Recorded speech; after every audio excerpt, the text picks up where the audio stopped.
excited to have you all here today. And I'd like to welcome you to what I think is going to be a great session.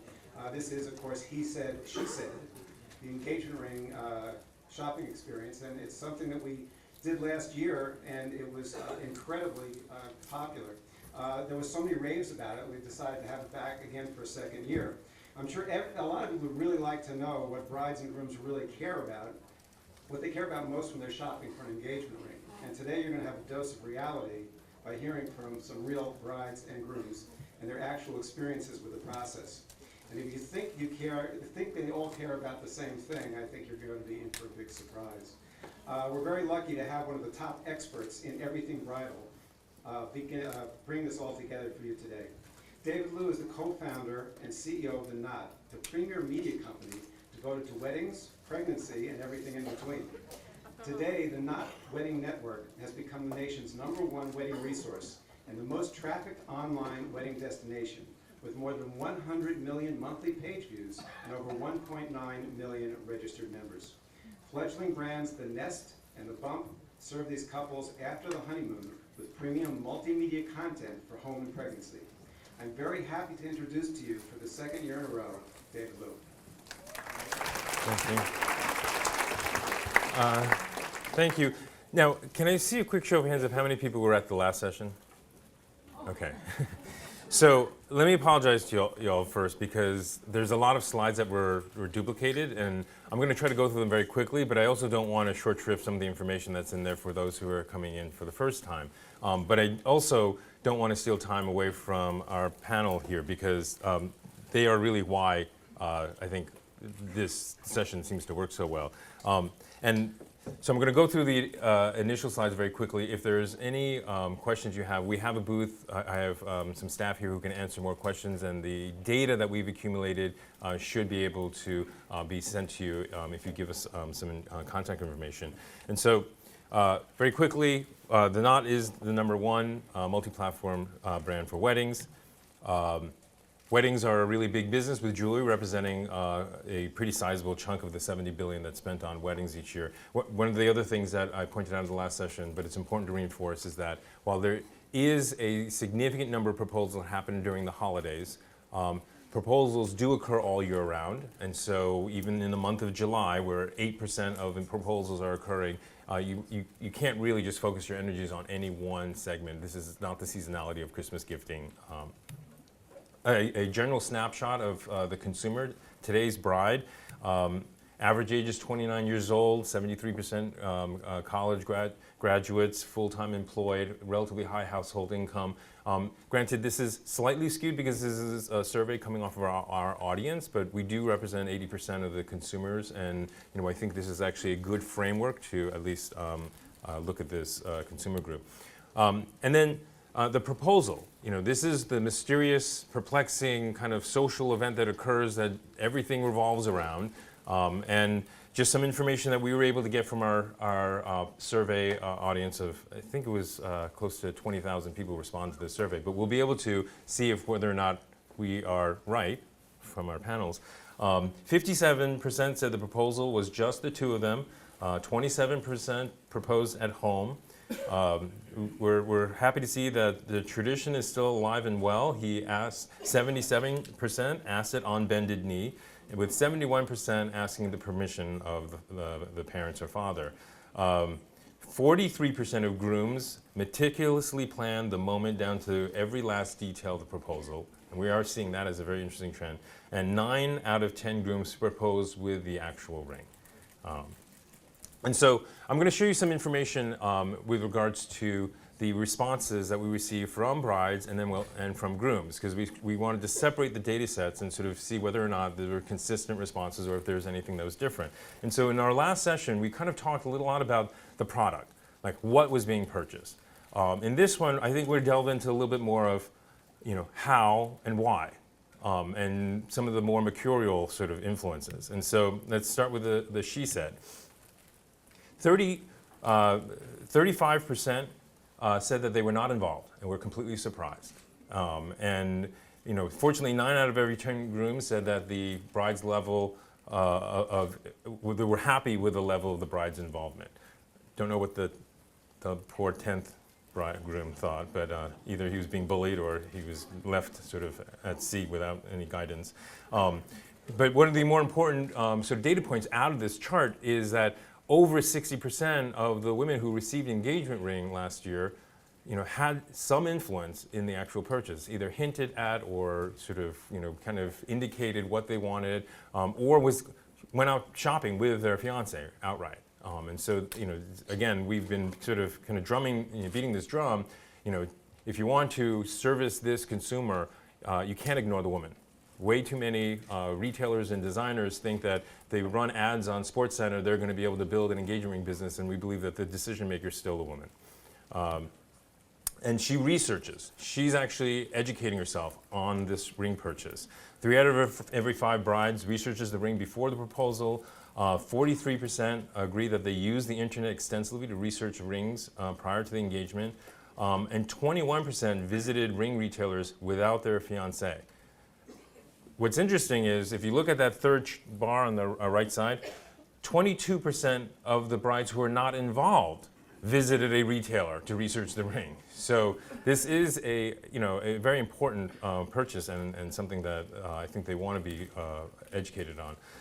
And then again, if you look at how they responded to these questions based on their self-described level of involvement, it was important for them to shop around the engagement ring and try and look at the different styles. And even those who were not involved, 15% did this. 22% said it was important for them to see the ring before buying. This is, again, the bride that's not involved. And then 22% who were not involved still use the internet to research. So while they're not involved and they're kind of surprised by the proposal, it's still a purchase and a product that they're still very interested in. And so some of the stuff that we hear, and this is captured from this survey, but also from our message boards, we just pulled some of these quotes because I think this is indicative of the psychographic profile of the consumer. One person said, "We ended up going shopping in person together, and I just happened to find the perfect one for me, and ended up being very firm that that's the one that was the one." I'm a bit of a control freak too. I've actually taken sole responsibility for working with a jeweler who's making my ring. Once I see the final mold and approve it, I'm going to turn things over to my boyfriend so he can surprise me as he sees fit. I'm definitely not willing to be surprised about the ring itself. My fiance and I didn't have a typical proposal. We just kind of agreed to do it. We didn't have a ring. And custom might be the way to go, the way you can incorporate what you like into your ring. And the focus for the bride, first and highest priority, according to our research, was that the style and the setting. Second was stone, cut and shape. Third was stone quality, and with the other sort of attributes going down. Now, she definitely arms her fiance with a lot of information. Now, and this is sort of interesting, sort of he said, she said. What he said, 50% said that she would point out styles she liked while we were out or while we were shopping. 37% said that she told me outright what she wanted. And 12% she left pictures of ring styles lying around where I could find them. And 9% she actually enlisted the help of his family and friends. What she said was that 4 out of 5 dropped hints, providing certain kinds of ring information to their grooms. And even about half of the not involved group said that. Most common info somewhat involved, and the non-involved brides gave their grooms. They wanted to give them the stone shape, cut preference, metal preference, ring size, and 50% actually had a specific ring style that she wanted.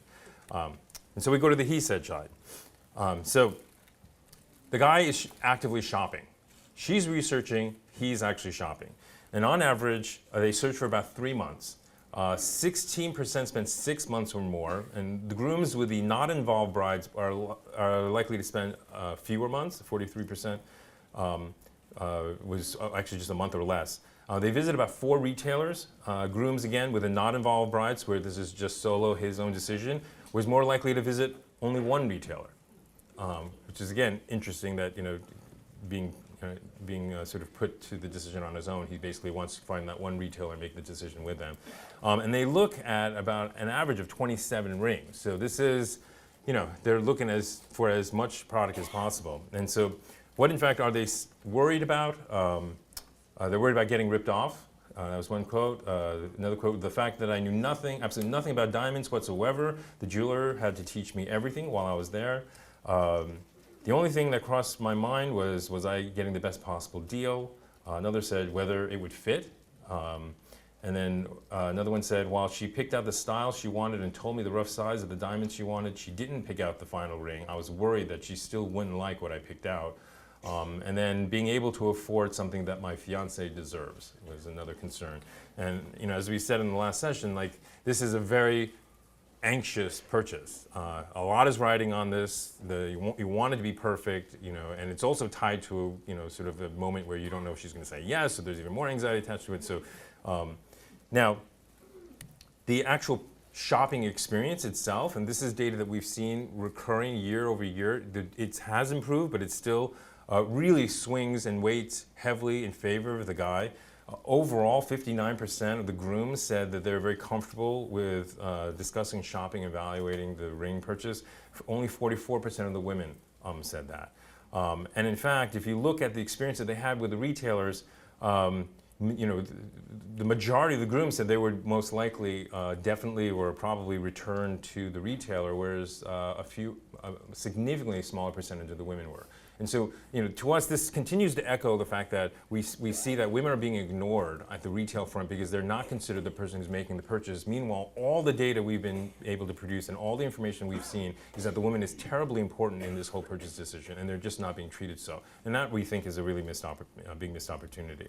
And then in terms of rank importance, the groom is more interested in the stone quality, the bride's interested in the style and setting, and the price and value and stone size are more important to the groom than to the bride.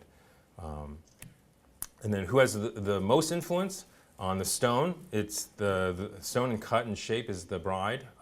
Setting metal is the bride.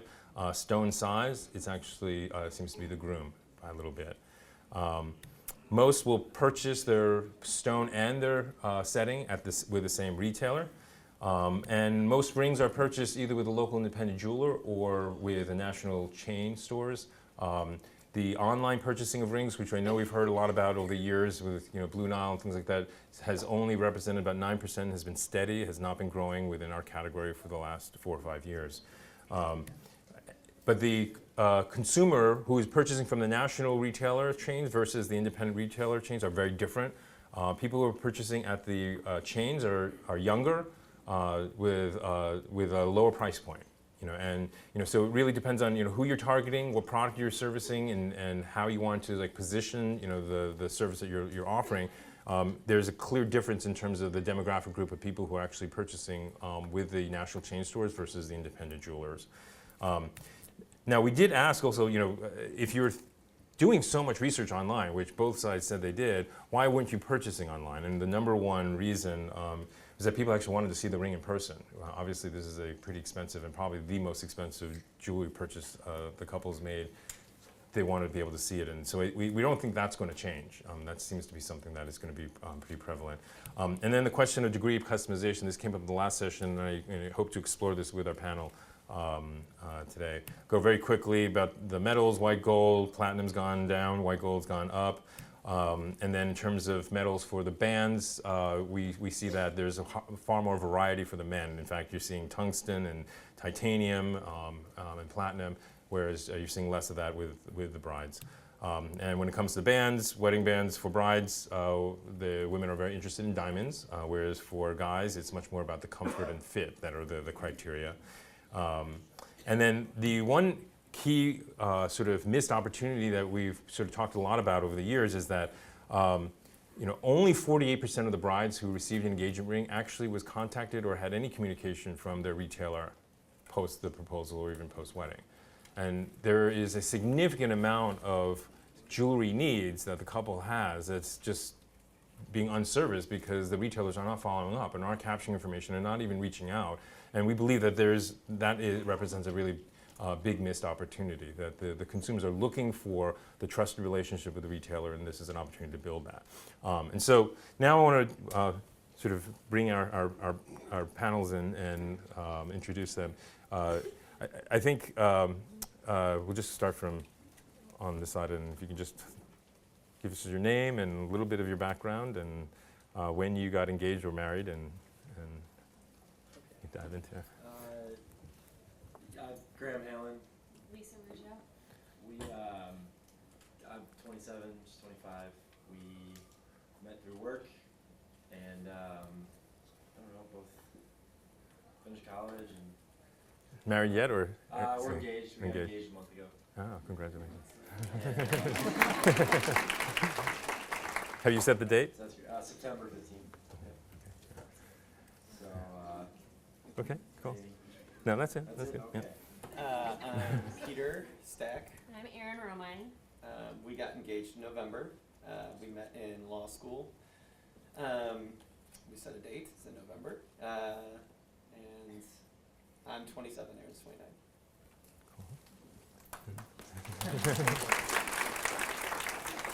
I'm Christine. And my name is Paul Boy, and we met in college and were engaged last March and then got married in end of September. I'm 25. And I'm 26. Cool. Okay, so we have a bunch of topic headings that we're going to try to delve into, and I want to try to get through them, but then open it up really for questions from the audience as well. So your jeweler. We've seen a lot of data from the he said, she said. We talked a little bit about the experience that people had. But specifically, how many times did you visit the jeweler? How did you choose the jeweler that you eventually bought your ring from? And then, did you even consider buying the ring online? Let's start with you guys. We did some bouncing around at retail shops to kind of get a feel and look at some different things. She had done a good amount of research online that she brought me into a little bit. And then the actual jeweler we worked with was actually through a recommendation through a colleague of Christine's, who he had worked with for his engagement and wedding bands and things. And so we met with him, excuse me, maybe once together, and then I had worked with him probably over several visits, at least 4 or 5 before actually having a ring in hand that I would be taking home to propose with. And then, did you consider buying anything online? Was that ever even part of the? In terms of online, I think one of our priorities was that the diamond was conflict-free, and we knew that some of the websites, that was their thing. They advertised that. So I showed him a couple websites that I'd found that had conflict-free diamonds, but eventually that's what we ended up getting anyway. And to your point, I definitely wanted to see it and hold it before purchasing. We visited quite a few retailers in Jewelers Row over a couple months, and Erin was very well versed in diamond terminology and statistics. So You visited them together? yeah, we visited together, and she had very specific kind of shape that she wanted, and the more we visited, the more we realized how much of a diamond in the rough it was, I guess, not to be cliche, but I ended up going with, I wouldn't even consider it like an online vendor, but it's a vendor in New York who I worked with over the internet, over email for about 3 or 4 months. And they were great. They sent me every kind of light analysis and statistics that they could do. They sent me HD videos of the ring, HD videos of the ring compared to, or of the diamond compared to 5 or 6 different stones. So it was a pretty substantial process, and I thought it was great. It was kind of a necessity just based on all the visits we had to retailers. We had a real difficult time trying to find a retailer who could actually carry the kind of diamonds we wanted in stock. Oh, So, interesting. it was a cushion, but it was a modified brilliant cushion instead of like the, whatever they call them now, the cushions that kind of look like crushed ice. So. Interesting. Ours was fairly different. We went to, Lisa had shown me some stuff she didn't like here and there, and I guess and I happen to know that one of the first times she met some of my best friends, she noticed that she loved my friend's engagement ring. So I pretty much went that style. We went to Jared's once to just to look at what was there. To try on size. Yeah, try on some stuff. We did not love that experience at all. So then, actually, I went to a jeweler that my dad's been using for 20 plus years, and pretty much did it that day. That's So interesting. I went there, met him. I spent about 3 hours with him, and he went through stone by stone, and I mean, it was awesome. He was so great. It was Wow. definitely the best experience. What Just- style points did you love and why? The style points of the ring. The ring, her friend's ring that she loved. Oh, she liked that it was 3 stone, and then it was sort of deeper set. We manage restaurants, and so when you're pulling plates and you're washing anything cooking, you know, you can't, if you've got a ring sticking, I mean, it's like things gonna start knocking things over. I mean, it's not that big. But if it's sticking out, you know, I mean, you never know. So that was important for us. It was subtle. I mean, it was nice, but subtle. It's interesting. You had two couples actually choosing the jeweler because of a referral, which only further enforces how, you know, a satisfied customer begets more business from that as well. I think the woman we met with sort of came right at us out of the gate. It's like they're sort of all waited, and just as soon as we walked in, it was like, what are we shopping for? What do we need? And I just sort of felt like with that type of purchase, it is a very individualized thing. It's very personal. It's more money than I'd ever spent. You know, and I don't want to be told what I want, to be honest. Especially in this particular area, I don't want to be told what I want. You know, so what I liked about the jeweler was we looked at every ring and he's like, there's flaws here, there's imperfections here, this isn't the greatest diamond.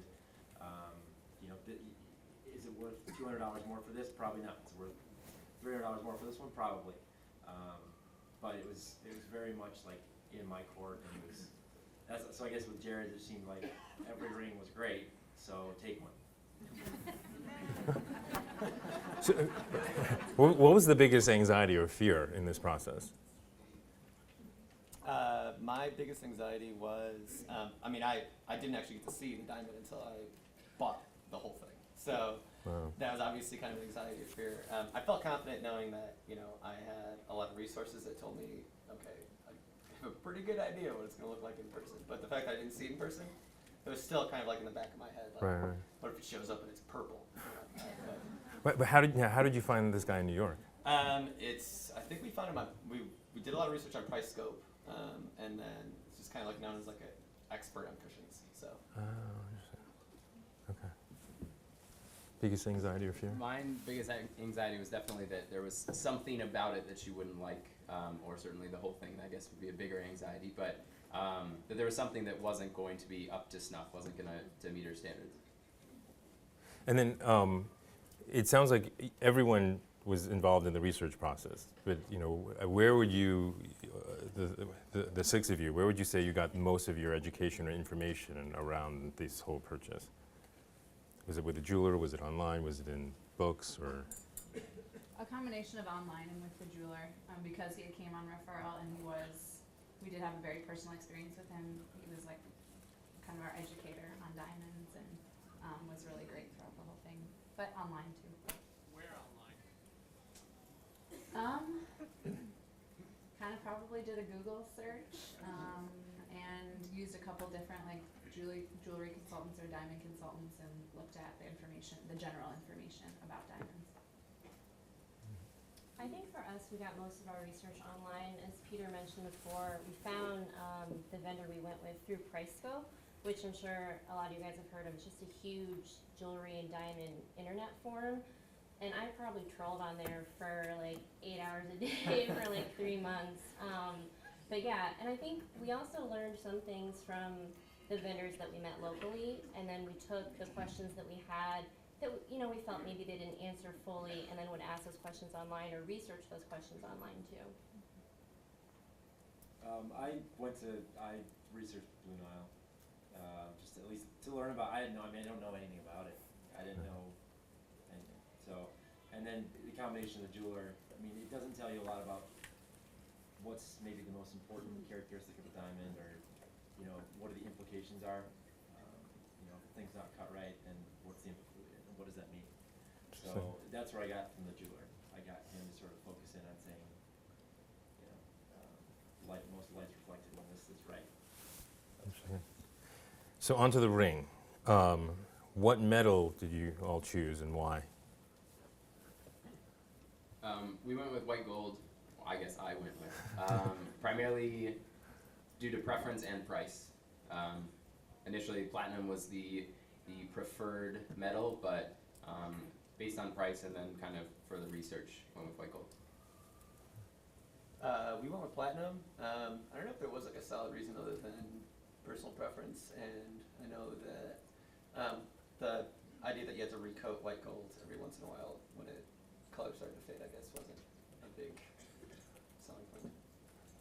We did platinum as well, and again, we're in environments where we're using our hands a lot, you know, with plates and that kind of thing, so it's durability. And,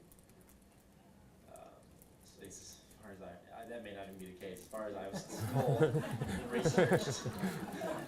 I know. Now, is any part of the ring custom? And if so, what and how and why? I mean, I don't know what you can define custom. Erin's ring, she has really small fingers, and she wanted like a really dainty band, so I had to tell them to make, ask them to make the band thinner than they normally would. I guess if you call that customization, that'd be customization, but. And our ring is all, or my ring, I guess, is all custom. Graham designed it all with the help of the jeweler. Yeah. Wow. That's cool. Well, it's only been a month. I'm constantly, my hands are in bleach or, you know, in hot water or cold water, like doing things where it's getting banged around. And for a month, I mean, I have only a couple scratches. I don't know how other jewelry wears, but I'm happy with it so far. Yeah, for bleach, but you only can do that. Good choice. And you guys? My entire ring is custom. After looking, had a couple different ideas and drew a picture for him and told him everything that I wanted, and then he eventually went to the jeweler and custom made it and made the final decisions. Did you guys have a budget, and did you guys stick with it? Yes and no. Yeah, I mean, I had a budget. I went over the budget, but I didn't go over by a significant amount. It was more like, you know, what value you're getting for going over the X amount. So, it's a tough choice made. How about you guys? Was working with a budget, mostly stuck to it, and then I guess went over a little bit in getting a actual diamond that I thought that she would like more than initially what I was working with. I would note that initially, the ring that the jeweler had put together was not one that was further out of my price point, and was one that I was quite a bit more uncomfortable with, and so was able to work with him and back off of that and get something that I was more happy with and that I think that she was going to be more happy with. I had a budget, and it actually worked out. The stones we looked at, none of them had prices, and so when I eventually found one that I wanted, it was actually like almost within like $10 of my budget. It was ridiculous. Wow. It was just fortunate, so it worked out. And then from the beginning of the process to the actual receiving the ring, how long did that take? I mean, if you define beginning of the process, like the first visit we took. Yeah, first visit. 6 months, I'd say. 5 weeks. A year and 2 months.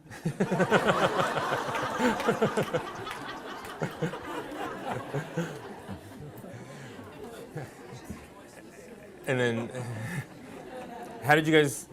Did you guys just know her ring size? And since neither, oh really? How did you guys find the ring size or discover it? We were on vacation before, and I was looking at buying a ring, just like a normal silver ring, on vacation, and happened to mention my ring size. And he remember that. So it worked out well. It's good being attentive. The jeweler was shocked. I mean, I had a pretty good idea what her ring size was. And then the first visit we went to, we just kind of measured her ring just for posterity's sake. I don't know. But actually, when we got the ring, it ended up being slightly too big. So we found out that the ring size that she got measured for in a couple stores was wrong. And we Wow. had to get it. We got it resized, but it was funny because we got it measured literally 3 or 4 different retailers all came up with like 4 3/4, and then she got the ring 4 3/4, and like actually you're 4 now. So Wow. Very good. When we had initially gone out, she had had her ring size measured. I either lost the notes or lost the memory of what it was in those 14 months. And so the ring I got, I don't remember how the jeweler and I landed on a size. I think he was just like, oh, we're doing such and such. And I was like, yeah, that sounds good. And then it turned out to be far too large. And we've actually had it resized twice since then. But it fits really nicely now. But similarly to them, we went to a couple of retailers and just got sized because I didn't know my size, and it ended up that size was too big based on where we got it made on the jeweler too. So So, when you, with the ring, how would you describe your experience with the retailer that you work with? You know, was it a positive one? Would you go back? yes. Generally, yes. There were some things, some not inconsistencies, kind of not the follow through that I would have expected in the individual attention, and sort of ambiguity of, oh, it'll be done blank. And it's like, okay, so are you talking like end of the week, beginning of the week? You know, kind of have some time things to keep in mind here. And so some ambiguity and some not firm follow through on his part. Not great communication. Not that I wouldn't work with him again. We worked with him for both of our wedding bands still, but wasn't like perfect. And you guys? I really like the guy that I worked with. I would work with him in a second if he weren't in New York. So literally, the sheer fact that we live in Chicago, they're in New York. Everything about the service is great. Everything, recommend this person to everybody. But certain things like our bands that we got here in Chicago because we could see those here. So that was kind of like the confounding factor. But besides that, the guy, he was good, he was responsive. Did a good job of cutting up, like the way that I did my process is, he'd say, okay, here's 30 stones that are within what you're looking for. Here's the ones that I would recommend, yada, yada, yada. And then if he actually saw the stones and this isn't up to par, he would just not even bother. Like, just, look, trust me, you're not gonna want this thing. Let's move on to something that's gonna be more what you're looking for. So that was great. But the fact that he's in New York means that, sorry. You really couldn't find someone in Chicago? We found, I think the thing is, sorry, we talked to several people in Chicago who told us that they told us there aren't a large amount of cushion brilliance out there. Peter was wrong before when he said cushion modified brilliant. We got a cushion brilliant. Because I guess in Chicago we were told most of the cushions here are cushion modified brilliance, and so that's why we kind of gave up our search and decided to go with this other guy in New York. we were told, literally, okay, well, we have these, but you'd have to buy it. And then we'd look at it in the store to see what it looks like. And then if you don't like it, we'll switch it out. That wasn't exactly the ideal shopping process that I was looking for. So. Interesting. How about you guys?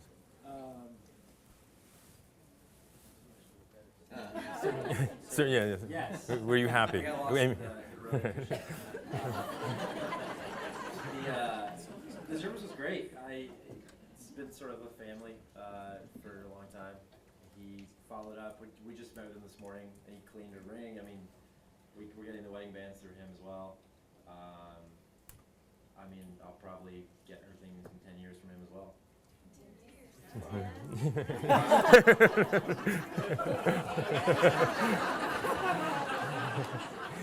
It's only been a month. Give him a break. I was trying to surprise him. Now, did you spend more time on the stone or the settings, just in general? Because it sounds like there are different challenges for each of you. In terms of preference or? Or in the time, like the time you spent with the jeweler, was it more picking out the stone or the stone? Yeah, that was the one that took longer. If he didn't have something in stock, would take time to get some things, and then I'd go down a few days later or whatever. Interesting. Okay. Okay. Other jewelry. So we only have one married couple here, right? Okay. So, oh yeah. Okay. If you had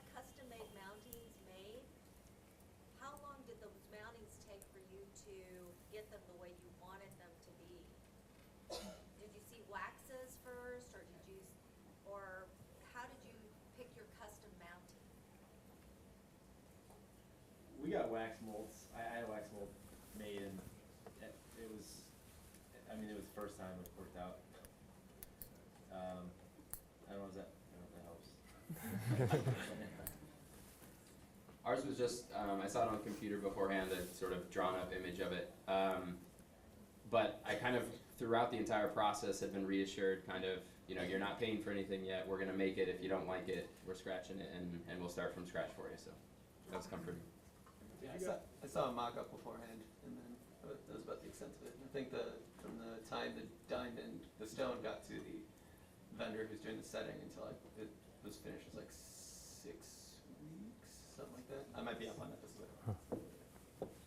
So on the custom bands, you had no financial commitment prior to it was all no charge until you put the ring on? There wasn't like a design fee or anything to that effect?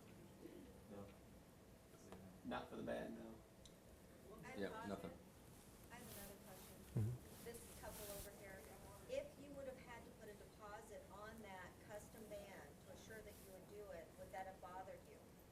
Definitely. I would have had a lot more hesitation to go ahead with it, unless it was like some sort of refundable deposit, which doesn't sound like what you're getting at. So I would have been hesitant.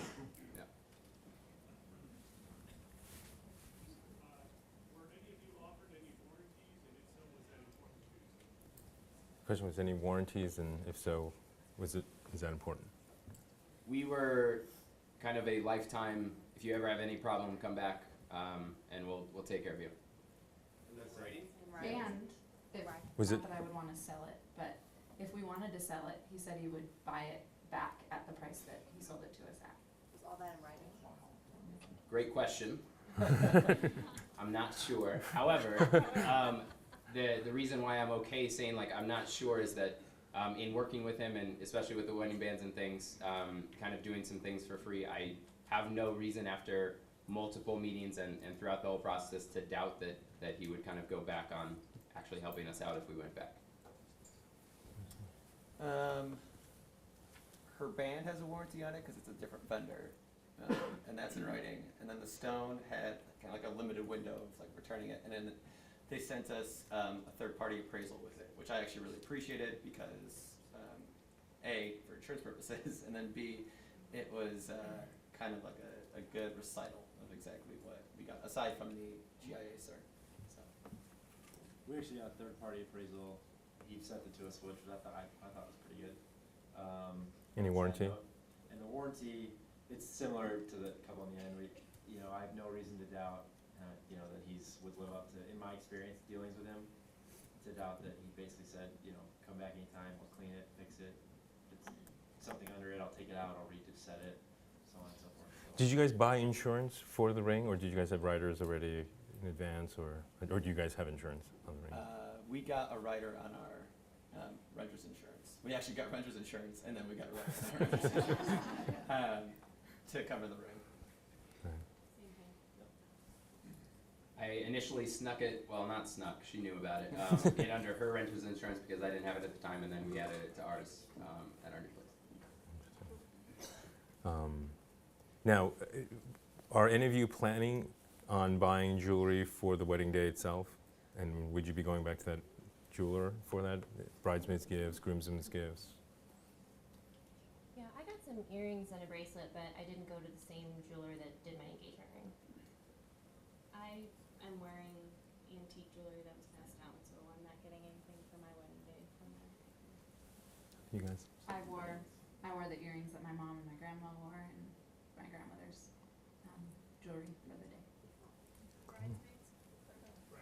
Bridesmaids' I gifts? wouldn't spend, she's my best friend, but I wouldn't spend that much money on her. Same here. I wouldn't. spending a lot of money on the wedding. Exactly, yeah. I have no idea, but I just, I don't know. I just have a certain price point that I would want to stay in, and, I know she would be totally understanding of if I got her something really nice, or if I literally got her something from the dollar store. I think the sentiment of her being my maid of honor means more than anything I could probably buy her, so. If you don't mind us asking, what kind of price point are you gonna put in the maid of honor? And what kind of price point do you put on the bridesmaids? We actually don't have any. We're only doing a maid of honor and a Yeah. best man. So I would probably spend, I don't know, like $200, but get her something that was more meaningful.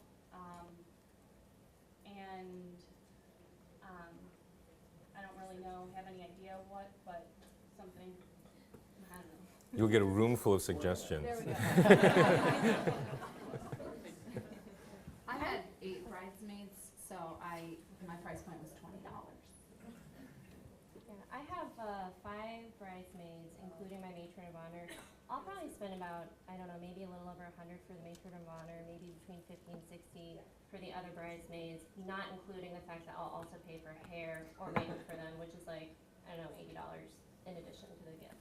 Right. Our research was showing about the national average about being $79 per bridesmaids is what was being spent.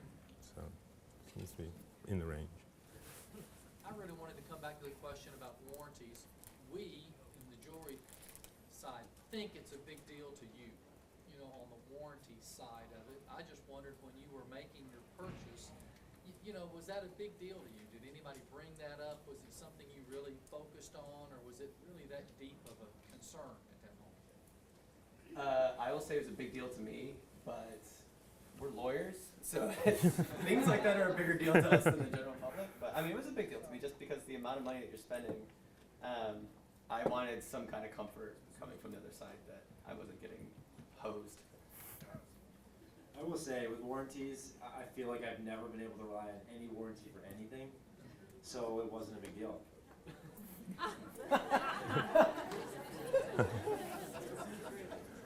There's a part of me that starts to worry that when you get a warranty that there's reason to worry about it breaking or something being wrong with it, which if I buy a computer, maybe I have a more keen eye toward the warranty than a ring that I assume is going to be in pretty good shape for quite a while. When you talk about if there's something under like a warranty, like do you think that if like what degree do you feel like a warranty would cover? Like if you wear the ring and you bang and you break it, like so what's our liability of a warranty? It's really okay. This ring shouldn't just a prong shouldn't just fall off but if you wear it, you're doing something, you're aggressive with the ring, you break the ring. Do you feel like that's something that should be covered by the jeweler, or that it should be under warranty? Like, you know what I mean? Like what would a warranty be if you were to get a warranty? What is it? Not cleaning the ring, or what? Because you're going to wear it, you're going to bend it. Platinum's going to bend. But it's more malleable. There's all kinds of things, and I always wondered. We've struggled through warranties on what exactly, and that's why a lot of the chain stores you pay for a warranty because they're gonna. I mean, seems to me that they go a little bit further with doing things because you're paying whatever for a warranty. But if we're gonna do a warranty for jewelry for no charge, or not a charge, but there's a warranty on it. What's your realistic expectations on what this thing's gonna look like in 5 years if you have a lifetime warranty, or 10 years when you have a lifetime warranty? I'll say from the perspective of the band, really the only thing I was expecting out of the warranty is if for some reason one of the stones falls out, they'll replace it without much question or much hassle. As far as everything else, I guess, if I was going to conceptualize it, I'd say anything that I would be concerned that my insurance company wouldn't cover, I would want to make sure I could go to the jeweler to get that covered. So a warranty, not in the sense of if something goes wrong, the jeweler's going to be the first person I contact, but if something goes wrong and my insurance agent tells me, well, this was something that, didn't show up in your appraisal, or that was flawed because of something that the jeweler did, that I'd have some sort of remuneration against the jeweler. So it's not like I'm looking at something and saying, well, for the rest of the existence of this ring, I'll never have to worry because I'll always go back to the jeweler anytime something happens. But if there is a flaw that is inherently caused by the jeweler, or that perhaps was I mean, the nature of warranties, like you're warranting to me that this product is exactly what you said it was. And if I find out in the future it wasn't, then I should be able to go to the jeweler for compensation. So you're not warranting wear and tear, you're warranting the actual diamonds themselves. Wear and tear for the band, if only because they said specifically, like, you know, these stones will fall out, they're good for however long. If they do fall out, we'll replace them. So that, in that sense, yeah. But for the jeweler themselves, no, I wouldn't be saying just regular wear and tear. And 5 years from now, that I expect it to be exactly identical to this today, without us having some kind of maintenance. Is that like more like a guarantee that you're buying what you're buying? I mean, you can a guarantee or warranty, I mean, as long as again that everything that you're warranting to me is true, that's fine. When you mentioned going to Jared, what consideration, if any, did any of you consider about going to multiple chain operations in the process? As far as, going to Jared, it was I was going there as a learning experience. There was a couple things that I saw that I considered going with. But in terms of going to multiple locations, I wasn't interested in going to multiple because I kind of knew I was going to go with my dad's jeweler. So like I wanted to go and learn and see what was out there. And if in talking to the jeweler, I'm like, well, Jared's was actually X, Y, and Z. Maybe, at least have something to compare to. So, yeah.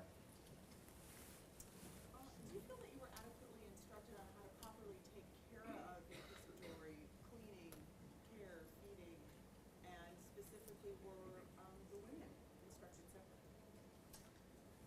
I had no idea how to take care of a ring. So, when I bought it, there's quote unquote research you can find out there. And I actually, my vendor was great because when there was a question of how to take care of the ring, I just asked them and they said, okay, here's X, Y, and Z.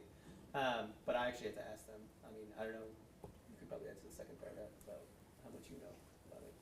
Well, I didn't know how to clean it, so I asked Peter. He contacted the vendor, and they told him how. Since I didn't go to the jeweler with him to pick it out or design any of it, when we went today to pick out the bands, I actually asked him how to clean it, because I had no idea. So, I found it on Real Simple, like a natural way to clean it. I was never instructed specifically. I guess I didn't think much about it. I don't have a lot of jewelry, and so I just figured it would, I didn't think it needed to be cleaned, but it does. I'm curious to know how many of you, it sounds like, Graham, you had a really amazing experience in a brick and mortar store. I'd love to know, and you've only been engaged a month, but how many times you've told people, this is where I got my ring, either one of you, and also, all the couples, but I'd really like to know, how many times do people ask you, where did you get your ring, or where did you get your diamond, and how many times have you literally said, at XYZ jeweler? I said it countless times, because that's the first thing, when you say you're engaged, the first thing people look at is your ring. Where'd you get it, was what most people ask. So I said it numerous times. Yeah, a friend of mine's about to get engaged and he's going in. If people ask, he's definitely the first. He's the first. I definitely recommend him. I've got like 5 of his business cards. Yeah.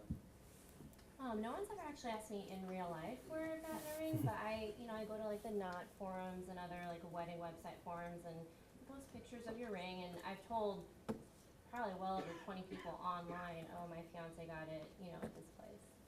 And I'd say I probably told 4 or 5 guys. Mostly, I tell them, I kind of run down why I chose the vendor that I did, and why, unless you kind of were looking for something in particular like that, you might be better off going to like a brick and mortar store here in Chicago. So I throw in that caveat, but I say the people I work with are phenomenal. I've probably said, like, I've got a guy, like, I know this great jeweler. I don't know how many times I've said the name. Yeah. I don't know that I've ever told anyone his name, but I regularly tell them that, oh, this jeweler that we were connected through a colleague of Christine's. But do you say the name of the jeweler? You don't say the name of the jeweler. No. I think I've said it a couple times. If I have a friend that's looking for someone and looking to buy a ring, I will happily give them the name and info. Did you get your wedding bands from the same place, did you say? And did they contact you, or did you just go back to them? We went back to them. My wedding band is actually the band of his great-grandmother's engagement ring, and they took the setting out and made it smaller and put it together for free for us. And then we got his wedding band through them. Did you guys tweet your proposal or Facebook update? That was a Facebook update. There was no Twitter feed. But you announced your kind of engagement on Facebook? We don't have those things, Wow. so no.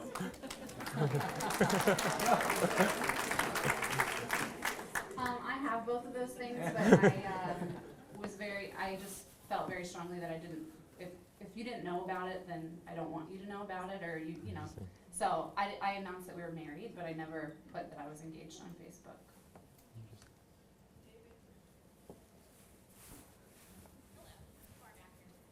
For the guys, what kind of wedding bands are you getting? What metal? Why? I bought my band already, and it's a palladium band, and it's because it was light, it was durable, it was really smooth when I tried it on. Like exactly what he said, style and comfort. That's the only thing I cared about. And I bought my band because I have a buddy of mine who we went to dinner with, and I saw his band, and I said, I want your band. So you just literally, that's it. I asked around to look at guys I knew's rings, and definitely liked the look of them. But at the end of the day, I think just about none of them have a yellow gold band, and that's what I went with. Just liked the look, liked that it was a little bit more distinct from a lot of the friends of ours, and it was matching to her wedding band as well. We just began picking them up this morning, but I would love to talk about the palladium. I don't know anything about that. It sounds great. But I mean, I've thought about titanium or platinum. It kind of came down to budget. Yeah. So we're not super sure yet, to be honest. We just started that this morning. So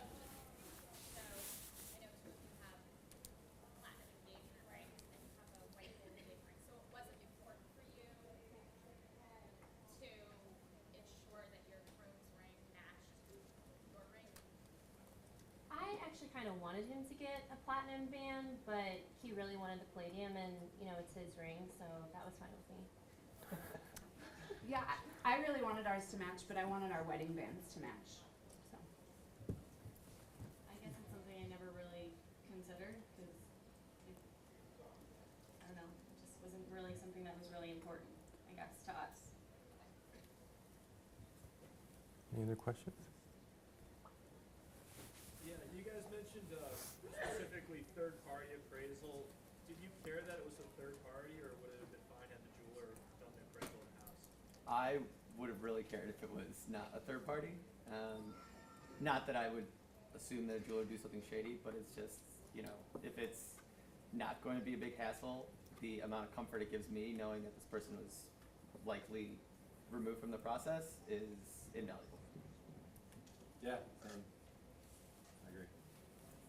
How did you know that this was a removed third party rather than here's a third party appraisal? Mine came with a recital saying who this person was, their qualifications. I looked them up. Did I meet them? No. But there's enough in the recital to tell me that this person has a lot more to go with for the reputation's sake than to, have a jeweler they work with to inflate appraisals. And our appraisal came in higher than what we spent. So my impression, well, I guess you wanted to go higher, but for insurance purposes, it would be nice if it came in lower. See, I saw the appraisal and everything, and I questioned whether the guy who did the appraisal is actually removed from the vendor. And not that the jeweler was shady or said anything suspicious, but there wasn't anything that independently said this is a third-party appraiser. So I kind of have a different opinion about it. So just two things on that same note. Did you buy a certified diamond? And then also, if you felt comfortable